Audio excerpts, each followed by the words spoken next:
Ah, c'est bon. Mais vous avez les gars là de C'est bon. Bonjour, bonjour à toutes et à tous. Merci d'être venus à cette session App 213 qui va traiter de sécurité. Plus exactement, nous allons passer 45 minutes avec vous à traiter de la meilleure manière de garder vos comptes AWS et ce qu'ils contiennent en zone privée et hermétique. Je suis Yves Denis, Customer Solution Manager chez AWS. Je suis accompagné de Jamel Bourogba, Senior Solutions Architect chez AWS, et de Joël Kisala Kinavudi, Security Architect chez Engie. Le programme pour cette session, ça va être d'abord de définir ce qu'on appelle la gouvernance cloud. Et pourquoi c'est important? C'est pour qu'on soit tous d'accord de parler de la même chose, et on va introduire aussi certains concepts autour de la gouvernance cloud sur la gestion des règles, des polices et autres contrôles. Ensuite, Jamel rentrera plus dans le détail des nouveautés concernant les services de gouvernance d'AWS. Et finalement, Joël nous expliquera comment Engie, pour le besoin de son métier, qui est la transition énergétique, a mis en place sa gouvernance cloud pour respecter ses engagements de sécurité. Donc, première chose, la gouvernance cloud. Comment définit-on la gouvernance cloud? Donc, c'est ce qui contribue à aligner votre usage cloud avec vos objectifs business. AWS et le cloud en général servent vos objectifs business, et la gouvernance que vous mettez autour du cloud doit servir ces objectifs business, doit être au service de la réalisation de ces objectifs. Si on regarde plus en détail, les missions qu'il y a dans la gouvernance, on va en lister 3. La première, très directement, c'est vous aider à accélérer la réalisation de ces objectifs business. La gouvernance cloud que vous mettez doit être un catalyseur pour accélérer vos objectifs business et surtout pas les ralentir. La deuxième mission, c'est la sécurité et la conformité. Ça peut paraître antinomique, mais en même temps que d'accélérer la réalisation des objectifs business, il faut respecter toute une liste de règles de sécurité et de conformité. Et enfin, c'est d'assurer l'efficience opérationnelle, un peu à la manière des objectifs business. La gouvernance cloud ne doit pas ralentir vos opérations, elle doit accélérer ou au minimum conserver l'efficience de vos opérations. On voit déjà avec ces 3 missions qu'il peut y avoir des conflits. Assurer les 3 n'est pas simple. Et plus généralement, on a essayé de lister les défis, les challenges qui sont sur la route de la gouvernance cloud pour atteindre ces missions. Le premier d'entre eux, c'est justement l'équilibre entre trop de contrôle et permettre l'innovation. On pourrait être tenté d'aller d'un extrême ou vers l'autre. Tout est autorisé et l'innovation est complètement libre, ou tout est sous contrôle et l'innovation est fortement ralentie. Donc il faut trouver le bon équilibre, il faut trouver les bonnes règles, les bonnes barrières qui ne bloquent pas l'innovation. Le deuxième, c'est la régulation. Toutes les règles que vous devez suivre, le reporting que vous devez faire, la gouvernance doit vous permettre de suivre ce rythme. Le troisième, c'est l'agilité, au sens large. Pour permettre d'accélérer vos objectifs business, il ne faut pas que ce que vous mettez en place ralentisse vos équipes business. Si vous avez besoin pour votre business de créer une application et d'embaucher des développeurs, si vos process de gouvernance font que vous mettez 10 jours à onboarder les développeurs, vous allez avoir du mal à avoir cette agilité. Quatrième challenge, les coûts. Tout ce que vous allez mettre en place dans le cadre de la gouvernance, que ce soit de l'outillage, des process, des moyens humains, va avoir un coût. Il faut le connaître, il faut le maîtriser, il faut faire des choix éclairés pour que chaque euro dépensé ait une valeur en face. Et finalement, les opérations, vos opérations de gouvernance. On sait tous, moi le premier qui ai fait 10 ans d'opération, les équipes opérations n'ont pas de temps libre, n'ont pas de marge de manœuvre. Si vous rajoutez des activités aux équipes opérations, en général, elles sont déjà surchargées et elles vont avoir du mal à les assurer. Donc, votre gouvernance cloud doit avoir l'impact le plus faible sur vos opérations. Et on va parler par exemple d'automatisation pour que le travail humain ne soit pas trop augmenté par ces opérations. Alors avant de rentrer dans le vif du sujet, petit détour par un cas client qui est Clearwater Analytics, qui est un client dans le monde de la comptabilité. C'est un client qui fait du SaaS pour la comptabilité, qui avait un challenge qui était une croissance très rapide. Donc ils sont passés sur AWS pour permettre cette scalabilité au niveau de leur infrastructure. Mais en même temps que leur croissance d'infrastructure, ils ont eu une croissance humaine avec beaucoup plus de développeurs qui arrivaient. leur équipe grossissait, et en utilisant les services dont on va parler aujourd'hui et que je vais définir juste après, ils ont mis en place une gouvernance qui leur convenait, et ils ont réussi à atteindre les 3 objectifs de la gouvernance cloud dont on a parlé. Leurs développeurs sont plus indépendants, leurs développeurs ils ont plus d'agilité, ils ont plus de manières de travailler en toute autonomie, ils sont moins ralentis dans leur travail, ils peuvent être plus agiles, les objectifs business sont donc facilités. Ils ont mis en place des filets de sécurité qui contrôlent mieux, donc la sécurité est améliorée, et leurs équipes opérations ont pu opérer 3 fois plus d'infrastructures. Donc les 3 missions susmentionnées ont été remplies par Clearwater Analytics. Il y a un QR code pour ceux qui sont intéressés pour lire le use case en entier, parce que bien sûr, on ne va pas pouvoir le détailler ici. Donc, les services de gouvernance, il y en avait 3 sur le schéma précédent. On va les regarder un peu plus en détail. On va les définir pour qu'ensuite Jamel et Joël puissent en parler plus en avant. 2 services clés pour la gouvernance, Control Tower et organisation. Control Tower permet de gérer toutes ces règles de sécurité, tous ces contrôles que vous pouvez mettre en place. Un des gros avantages est que Control Tower inclut des règles préconfigurées que vous pouvez utiliser sur étagère. AWS Organisation, ça vous permet de contrôler les comptes AWS, donc les créer, les organiser, les regrouper, créer des OU, des Organizational Units. Et ensuite, dans Organisation, vous pouvez assigner des règles à ces utilisateurs ou ces groupes d'utilisateurs. Et en parlant de règles, on va voir dans la suite qu'il y en a beaucoup de différentes et qu'elles peuvent être utilisées de beaucoup de manières différentes. Mais je voulais juste rappeler les 2 grandes familles de politiques ou de policies en anglais chez AWS. La partie autorisation et la partie gestion, qui sont légèrement différentes. Les politiques, les polices d'autorisation sont pour gérer les autorisations et interdictions d'accès. Elles sont au nombre de 2. Vous pouvez contrôler les accès du point de vue des comptes, des individus, des principals en langage AWS.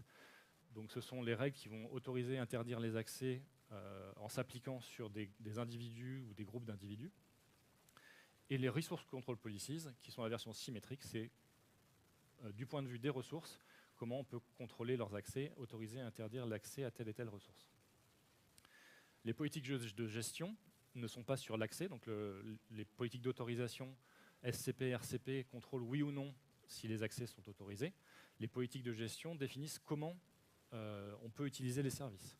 Donc là, il y a des politiques de gestion qui sont différentes selon les services et AWS enrichit régulièrement. Vous voyez qu'il y en a qui sont très récentes de la fin de l'année dernière. On enrichit très régulièrement pour que les services, vous puissiez customiser la manière dont vous autorisez l'usage. Interdire des options, forcer certaines options, des choses comme ça. Et je vais donc passer la parole à Jamel, qui va aller un peu plus loin, voire beaucoup plus loin, dans ces différentes politiques et services, en expliquant leur mise en œuvre.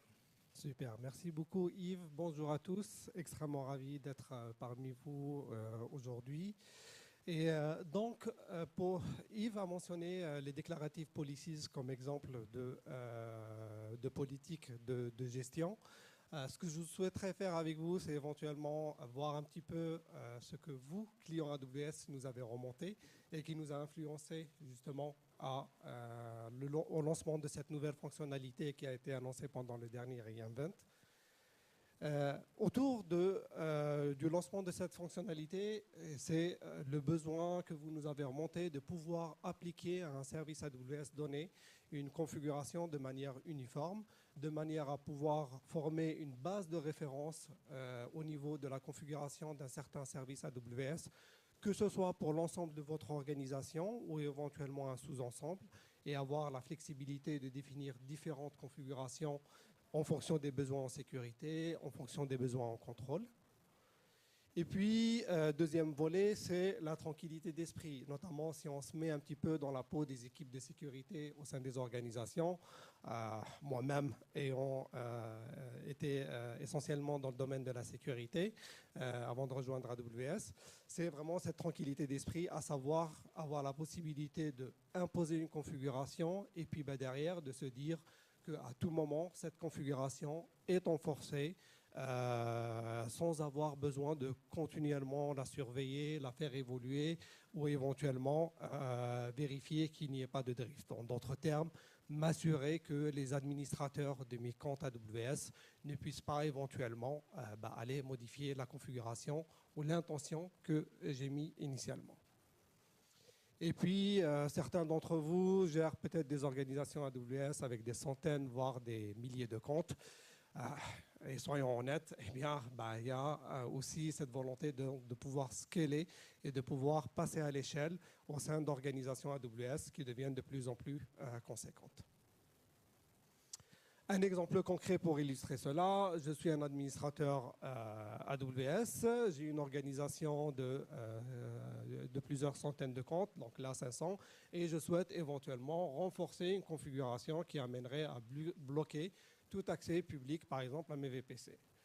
Bien, voyons ensemble un petit peu les challenges. Premier challenge, c'est la mise en œuvre de cette politique-là, donc à travers notamment, si encore une fois j'ai une organisation avec plusieurs centaines de comptes, des besoins métiers différents, donc il faut déjà mener un premier travail ou une première campagne de sensibilisation, d'explication d'où vient cette configuration, de sa mise en œuvre, et aussi une compréhension de l'existant, parce que si je vais renforcer une nouvelle configuration, potentiellement je peux impacter celle qui existe.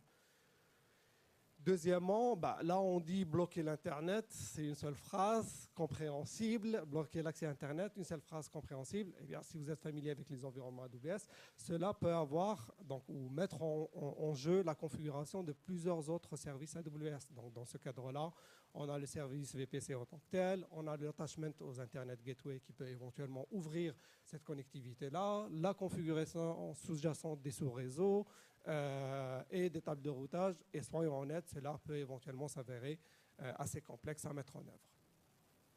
Et puis, une fois que j'ai mis en place cette configuration, il faut m'assurer que derrière, il n'y ait pas de possibilité d'aller le modifier. Donc là, je vais vraisemblablement employer ce que vous connaissez déjà, donc probablement ce sont les services control policy, donc encore une fois qui s'appliquent aux acteurs, mais qui vont permettre non pas d'enforcer la configuration en tant que telle, mais éventuellement de mettre en place des garde-fous qui ne permettraient pas éventuellement aux acteurs d'aller modifier la configuration que j'ai mis en œuvre.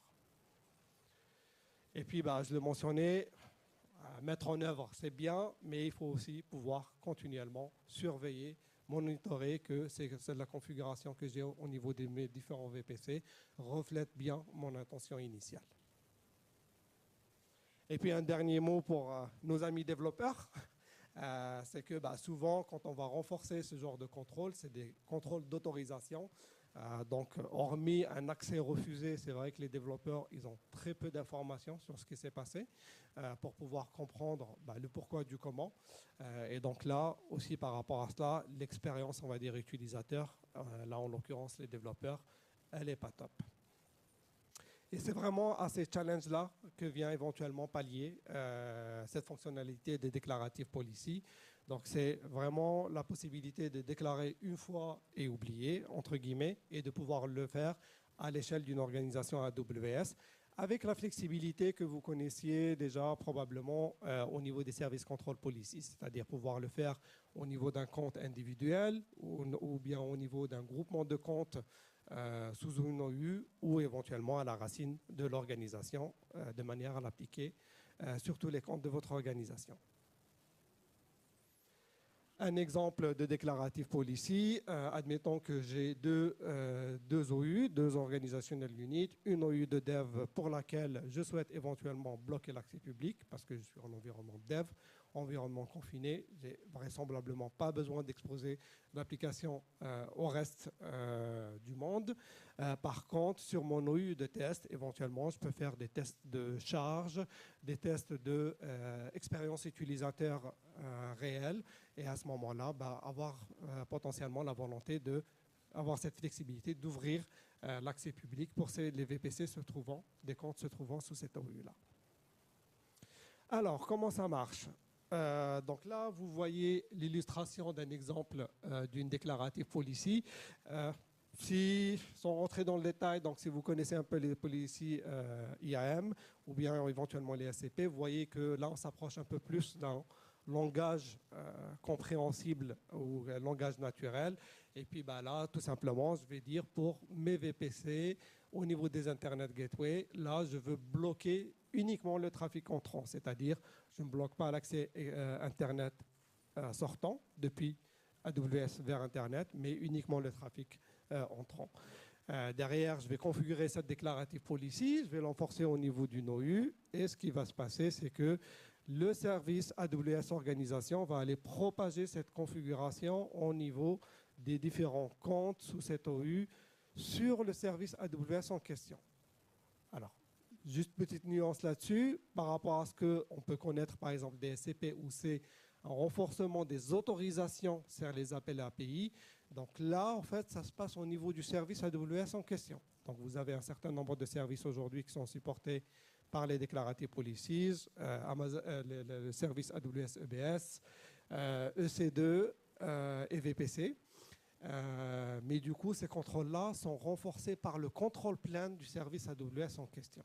D'accord? Donc il ne s'agit pas là d'autorisation. Très bien, on a vu un peu comment fonctionnaient les Declarative Policy. Donc juste pour récapituler, quand est-ce que faut-il les employer?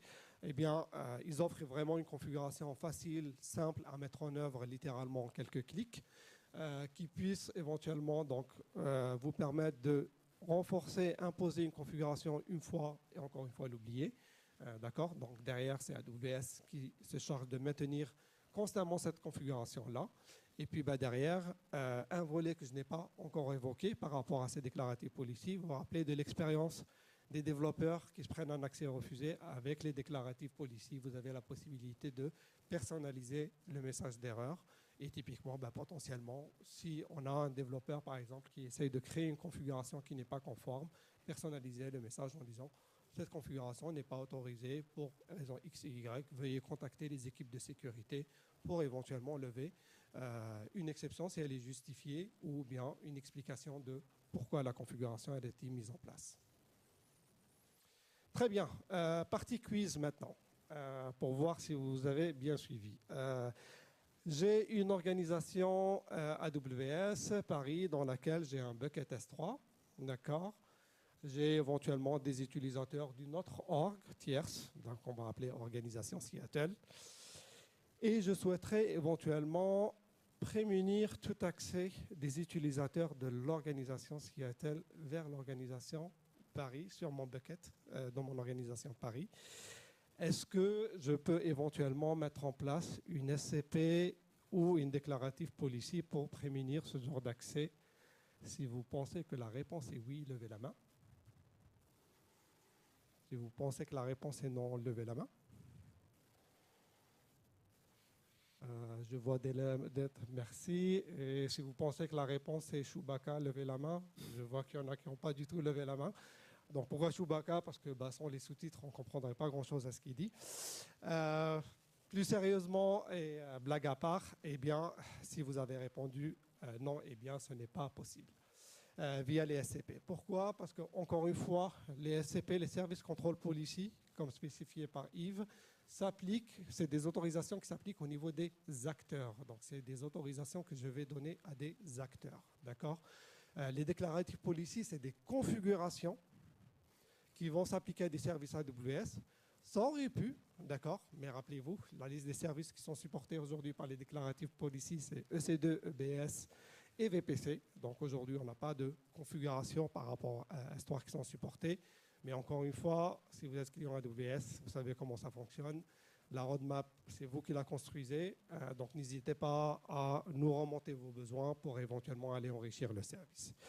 Donc du coup, comment on fait dans ces cas-là, ou comment on faisait avant? C'est que on allait configurer, voir le service AWS en question. Donc là, en l'occurrence, S3. Voir si ce service en question supporte ce qu'on appelle les ressources policy. Donc là, en l'occurrence, une bucket policy. Et si c'est le cas, on va aller configurer cette bucket policy de manière à mettre en place une condition qui dit que les identités qui accèdent mon bucket S3 doivent obligatoirement provenir de mon organisation. Donc, je ne traite que les identités de mon organisation. Et ça, il faut le faire individuellement au niveau de chaque bucket. Bon, Vous aurez compris les challenges sous-jacents. Bien évidemment, il n'y a pas de mécanisme central. Il va falloir faire cela ressource par ressource, bucket par bucket. Deuxième point, encore une fois, pareillement, une fois qu'on a mis en place cette configuration, il faut aller pouvoir surveiller continuellement qu'il n'y a pas de drift, qu'il n'y a pas de changement de configuration sur un des buckets qui éventuellement aurait amené une configuration non souhaitée. Et puis derrière, le temps que vous passez à faire ça, c'est du temps ou de l'énergie que vous ne libérez pas pour des choses, disons, plus utiles et notamment innover. Et c'est là où on connaissait les SCP et on a introduit là encore sa petite sœur, les RCP, qui sont le pendant de ce que sont les SCP pour les ressources. Donc là, on parle de politique ou globalement d'autorisation, où globalement on va les appliquer au niveau ressources et pas au niveau acteur, et donc qui permet tout simplement, dans l'exemple qu'on a vu tout à l'heure, de pouvoir mettre ça à l'œuvre à l'échelle. Donc, encore une fois, les avantages, c'est que ça fonctionne très pareillement que les SCP. Donc là, vous allez retrouver le même type de policiers à déclarer. Donc là, sauf qu'elles vont s'appliquer au niveau des ressources. Elles vont pouvoir s'appliquer de manière centralisée, comme vous le connaissez déjà avec les SCP, avec la même flexibilité de pouvoir l'appliquer au niveau d'un compte individuel, au niveau d'un groupement sous OU ou éventuellement sur l'ensemble de l'organisation. Et puis, derrière, ça permet de mettre en place ces mêmes contrôles préventifs, donc d'enrichir la palette de contrôles préventifs que vous aviez déjà à travers les SCP. Et puis, je le mentionnais tout à l'heure, encore une fois, permettre d'investir votre temps et votre énergie ailleurs qu'à vérifier et vous assurer que ces contrôles sont mis en place. Avant de passer la main à Joël, du coup, qui va nous expliquer l'illustration de la mise en œuvre de ces différentes policies dans le cadre d'Engie. Juste petit récapitulatif des différentes policies aujourd'hui qui existent à l'échelle de l'organisation. Donc, on a les services control policy, les ressources control policy et enfin les declarative policies. Donc, les services control policies, c'est vraiment quand je souhaite contrôler les accès des acteurs, donc les principals en langage AWS. Les ressources control policy, là pour le coup, c'est des autorisations qui s'appliquent au niveau des ressources, d'accord. Et les declarative policies, donc c'est des configurations que l'on souhaite imposer à un service AWS supporté à grande échelle. Derrière, comment c'est mis en œuvre? SCP, RCP, c'est à travers vraiment des autorisations au niveau des appels API. Declarative Policies, comme je vous le mentionnais, la petite subtilité, c'est que c'est une configuration qui est propagée au niveau du service AWS en question.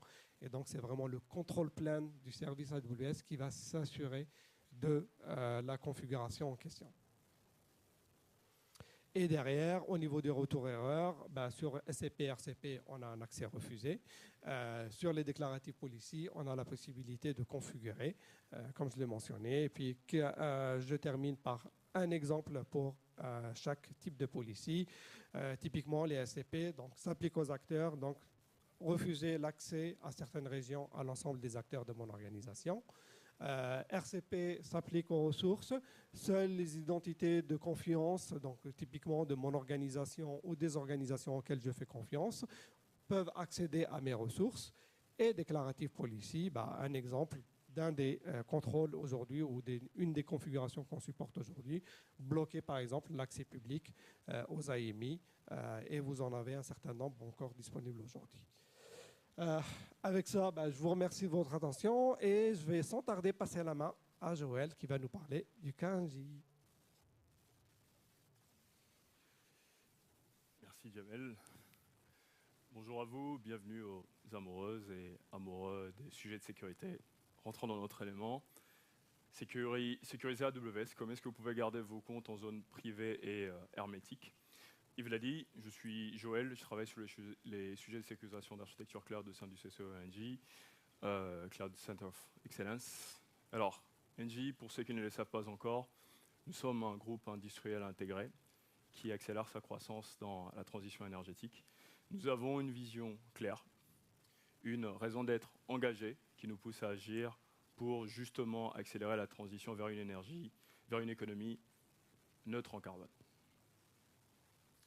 Au niveau de la planète bleue, vous nous retrouverez principalement en France et dans 4 grandes régions, comme vous pouvez le voir sur la carte là. Cette position ou cette empreinte au niveau monde nous pousse justement et nous aide dans notre position de leader de la transition énergétique, mais pas que. Au niveau métier également, nous opérons sur l'ensemble de la chaîne de valeur. Donc nous allons opérer de la production de l'énergie à la distribution de l'énergie, en passant par la transmission, voire son stockage. Et ce contexte-là nous met face à de nombreux challenges digitaux. Et je vais les mettre face à nos standards de sécurité groupe pour que ça soit plus palpable et moins tarte à la crème. Dans ce sens-là, donc, nous avons un challenge justement de transformation digitale pour accélérer notre décarbonation. Et en faisant cela, il va falloir nous assurer que les systèmes critiques continuent à opérer sans interruption. Nous avons le challenge de pouvoir justement construire du digital pour le métier. Et donc, dans cette phase-là, il va falloir maintenir la fiabilité des systèmes afin d'assurer la sécurité et l'efficacité des opérations.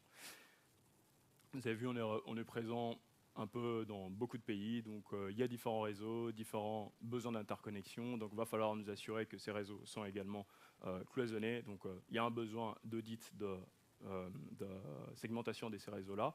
Et donc, dans cette phase-là, on va nous demander de pouvoir justement protéger les données sensibles contre les accès non autorisés. Pas que cela, nous avons beaucoup de fournisseurs dans le monde, et donc partenaires et autres. Certains de ces partenaires ont besoin d'avoir accès à nos assets, et donc il va falloir justement normaliser ces accès partenaires de manière sécurisée. Et donc dans cette phase-là, il va falloir garantir l'accès aux données quand cela est voulu, mais par contre uniquement aux personnes autorisées. Donc voilà, personnes autorisées concernées. Ouais. Point important sur ce que je représentais avant, donc je reviens un peu. C'est des belles phrases, donc c'est des beaux standards, mais il va falloir revenir sur des notions plutôt assez atomiques. Donc il va falloir être pragmatique dans la réflexion pour pouvoir voir et chercher à avoir des réponses auprès d'AWS. Donc revenir sur des notions assez atomiques et se dire comment est-ce qu'AWS peut nous aider justement à répondre à ces besoins-là. Et donc, lors de notre phase de réflexion, en tout cas au sein de l'équipe CCE, donc, qui est une équipe centrale qui gère des milliers de comptes, on va chercher à revenir sur des notions d'identité, de ressources et de services. Et donc, ce qu'on va chercher à mettre en place là, ça va être donc l'accès à nos assets, données, applications et autres doivent être accédés uniquement aux identités connues et validées. Nos ressources doivent être, je dirais, utilisées dans un contexte ou dans une sorte de domaine de définition, mais contexte connu et validé, donc Vitrex, filtration de données et autres. Nos services doivent être utilisés avec des configurations voulues. Typiquement, S3 ne peut pas être publié sur Internet, ne peut pas être accessible en public, ainsi de suite. Et donc, seule une combinaison justement des politiques de sécurité précédemment évoquées par Yves et Jamel, RCP, SCP, Declarative Policy, arrive à répondre à nos enjeux. De quelle manière ? Lors de la phase de réflexion, nous avons eu justement une réponse, je dirais, assez directe, qui est de penser, voire réfléchir à utiliser le data perimeter appliqué sur AWS. Une belle solution qui nous aide à répondre à certains de nos besoins qui sont les Trusted Identities et Trusted Resources dans les cercles précédemment représentés avant. Donc, dans les identités validées, donc dans les Trusted Identities, on va vouloir s'assurer c'est que toute identité qui a la possibilité, je dirais, d'accéder à nos assets, applications ou infrastructures doit être une identité validée, voire une identité qui justement vient de notre identity provider. De l'autre côté, au niveau de ressources, une ressource qui se retrouve dans l'organisation NG ne doit pas pouvoir quitter l'organisation NG, donc éviter l'exfiltration de données, typiquement de la donnée sensible qui serait dans un bucket S3, qui pourrait être copiée dans un autre bucket S3 d'un compte personnel, ce qui serait possible sans justement ces politiques de sécurité.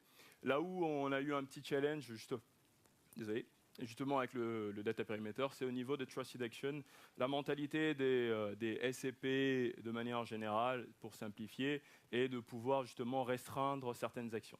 On a voulu faire autre chose qui n'était pas nativement disponible et donc plutôt passer en forme de liste d'autorisation plutôt que de restriction.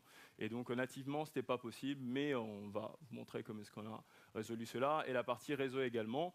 Donc il n'y avait pas de moyen direct de pouvoir restreindre l'accès à nos assets via un réseau assez simple, je dirais, assez défini, puisque la provenance de nos réseaux est assez diversifiée. Vous avez vu, on est présent un peu dans beaucoup de pays et donc du coup, cela aurait été de toute façon difficile à maintenir. D'où la petite réaction de Not Impressed.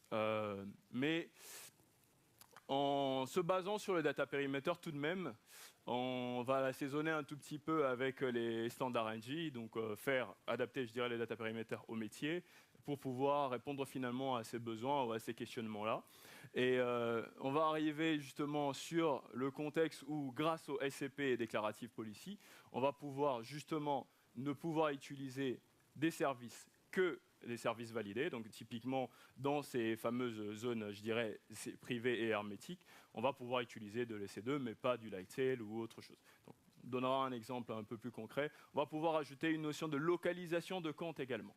Donc, au lieu de passer dans le format où j'interdis X et Y régions, dès qu'il y a une nouvelle région, la région est de toute façon permise, on va plutôt passer sur une liste d'autorisation de régions et donc dire que pour tel asset ou pour tel compte, on a la possibilité de déployer des assets que dans des régions bien définies.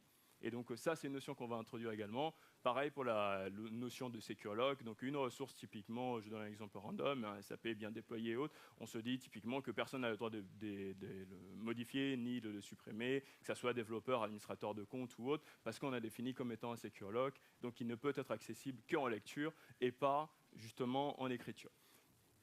Au niveau de la partie réseau, les SCP et Declarative Policy vont nous aider également sur la notion de, je dirais, de maîtriser la matrice des flux qui permet, je dirais, différents LAN, ou en tout cas VPC ici, en prenant un LAN comme étant un VPC, d'interagir uniquement en passant par un VPC. Donc typiquement, je ne peux pas déployer dans ces zones sécurisées une lambda sans hors VPC, donc on n'est pas maîtrisé sa matrice de flux, il faut forcément qu'elle puisse être déployée dans un VPC. Les interactions entre VPC doivent passer par notre backbone cloud, qui va justement introduire une notion de filtrage fin entre ces différentes interconnexions, pareil pour la sortie Internet.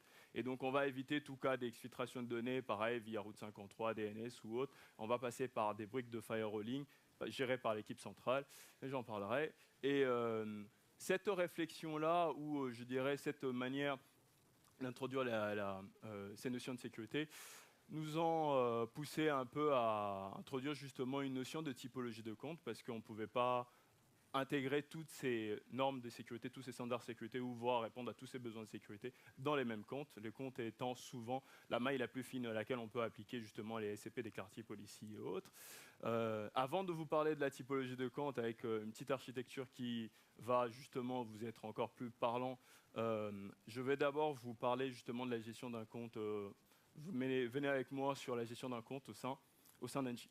Ce qui se passe quand un compte est créé au sein d'Engie, c'est que nous avons la phase de création de compte gérée par l'équipe CCE, qui est une équipe centrale, qui maîtrise justement le sujet. Et l'équipe CCE va identifier justement un responsable de compte, ce sera le responsable payeur, le responsable qui va définir justement les admins de compte, power user ou autre, en tout cas pouvoir appliquer par ailleurs d'autres SCP. Par contre, nous avons une phase également d'implémentation de guardrail juste après. Et cette phase d'implémentation de guardrail est gérée par l'équipe centrale. Et l'équipe centrale, justement, va introduire une baseline grâce au SCP, RCP, Declarative Policy, par type de compte. Ça, c'est un bon point, on y reviendra. Par type de compte et garder cette baseline-là intacte.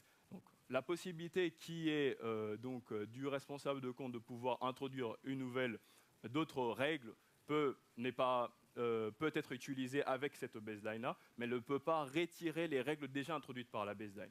Donc typiquement, quelqu'un peut introduire d'autres nouvelles règles et se dire, ben voilà, moi je n'ai pas de KS qui peuvent être déployés dans mon compte, pas de souci, ça sera une règle additionnelle. Et évidemment, la phase très importante qu'il ne faut pas oublier, toujours auditer justement ces implémentations-là pour nous assurer que les règles sont toujours implémentées de manière claire, sécurisée et surtout effective. Voilà. Et justement, je reviendrai sur cette phase ici d'implémentation de règles. Ça se fait par typologie de compte. S'il y a une slide à retenir, sur cette partie, c'est cette slide-ci, justement de typologie de compte. On aura la zone rouge, ou rose comme vous pourrez la définir, la zone organisation AWS. C'est un peu comme notre data center virtuel. Ça sera ça justement notre domaine de sécurité, l'organisation AWS. Et dedans, on va pouvoir implémenter différents types de comptes. Et donc là, en zone verte, donc verticale, on aura une zone, je dirais, privée pour workload, où on pourra déployer des assets sécurisés qui ne peuvent pas accéder directement à Internet, justement avec la fameuse VPC Block Public Access sur ces types d'assets-là. Et donc, la seule possibilité de sortir sur Internet sera de passer par notre cœur de réseau, géré par l'équipe centrale, ainsi de suite. Je fais déjà un focus sur cette zone-là. Et donc, vous allez voir qu'à ce niveau-là, on a également des RCP, SCP Declarative Policy à appliquer. Donc les SCP vont nous aider typiquement à permettre à limiter les types de ressources déployées sur ces comptes-là, effectivement. On ne va pas pouvoir déployer des CloudFront ou autre, parce que c'est une zone, je dirais, un peu plus back-end ou sécurisée, donc gardée en back-end. Et donc dans la zone, je dirais, plutôt centrale, pour faire simple sur cette partie-là, dans la zone bleue, nous avons une zone privée avec connectivité. On aura un Cloud One qui va nous aider justement à avoir une sorte de backbone cloud assez étendu sur toutes les régions, faciliter les latences et autres. Et donc, cette partie-là va également implémenter en HR, ainsi de suite, les briques firewalling qui vont nous aider à justement avoir des listes d'autorisation pour la sortie vers Internet. Une liste d'autorisation fine, effectivement, gérée par les RSSI et autres. De l'autre côté, nous aurons également une brique de firewalling qui va nous permettre de gérer les inspections entre LAN, entre VPC. Donc, si je veux atteindre ce VPC-là, je dois passer par cette phase-là et rentrer. De l'autre côté, donc assez, si je peux dire comme ça, de manière transparente, sans problème majeur. Mais on introduit donc une notion très claire ici qui permet aux CISO, ou en tout cas au RSSI, de pouvoir valider, gérer la matrice de flux, et surtout, dans un sens, je dirais, les interactions entre leurs différents composants au niveau de l'architecture, voire de leur infrastructure, des applications, je dirais, classées comme étant critiques. Et le serveur critique ou autre dépend de votre, je dirais, appétit de risque ou appétit pour le risque, ou en tout cas votre contexte business. Ça peut être un serveur SAP, ça peut être un autre type de serveur par rapport à votre besoin business. Et donc, comment est-ce que ça se matérialise au niveau de l'organisation? Donc encore une fois, donc nous avons une équipe centrale CCE qui va gérer justement les briques en amont du compte. Donc ces phases-là, donc nous avons justement le niveau racine où on a les fameux full access, DRCP, SCP et autres. Ensuite, au niveau OU intermédiaire, pour en avoir plusieurs, nous avons les baselines de sécurité. Les fameuses baselines où nous aurons justement l'interdiction de pas de sortie de l'organisation quand cela, à moins qu'il y ait carve-out ou autre. Donc pas justement de possibilité de désactiver des logs, ou en tout cas de tempérer des logs CloudTrail et autres, pas possibilité de pouvoir toucher des rôles config, ainsi de suite. Ça dépend également de vos besoins business pour pouvoir justement introduire cette baseline-là. Ensuite, justement, pour exprimer la partie typologie de compte, c'est introduit au niveau compte. Et donc c'est à ce niveau-là qu'on va pouvoir avoir des SCP qui vont interdire, donc qui vont, je dirais, plutôt en forme de liste d'autorisation, ne permettre l'utilisation que de certaines régions bien définies par l'équipe sécurité et autres. On pourra les rajouter, les modifier, voire le supprimer par après. Ça, on pourra en parler juste après. Pareil pour la partie service, donc permettre uniquement les services voulus. Les actions voulues également, typiquement, tu peux déployer une lambda, ok, mais dans un VPC, mais pas une lambda publique, ainsi de suite. Au niveau SCP, c'est grâce à ça qu'on va introduire également les secure logs. Je vais donner un exemple juste après. Pareil pour la partie autorisation unique avec les interactions de ressources au sein de l'organisation NG. Je donnerai un exemple juste après. RCP, c'est l'exemple de Jamel juste avant, effectivement. Donc uniquement les personnes appartenant à l'organisation NG peuvent accéder aux assets NG. Donc une forme de restriction dans ce sens-là, parce que dans les comptes qui n'ont pas ces types de restrictions, on a la possibilité d'avoir un rôle backdoor qui permet à ton compte personnel de pouvoir jumper sur ton compte professionnel et donc accéder à la donnée d'entreprise sans problème. Et partie déclarative policy, ça va nous permettre justement d'introduire les fameuses restrictions qui vont nous aider aussi dans la fameuse distinction de compte sans accès à Internet, avec accès à Internet. Pour finir, Voilà des exemples des cas que j'ai précédemment évoqués. Nous avons l'exemple ici justement de liste d'autorisation de services. Grâce au Note Action, justement, on va permettre à l'ensemble des services voulus, définis et validés par l'équipe sécurité. Ne pas oublier justement, si vous avez un CSPM, toujours faire un bypass justement de ce rôle CSPM-là, en read-only, effectivement, pour s'assurer qu'il n'y ait pas de dérapage sur sa partie rôle, effectivement aussi protégé par une autre SCP.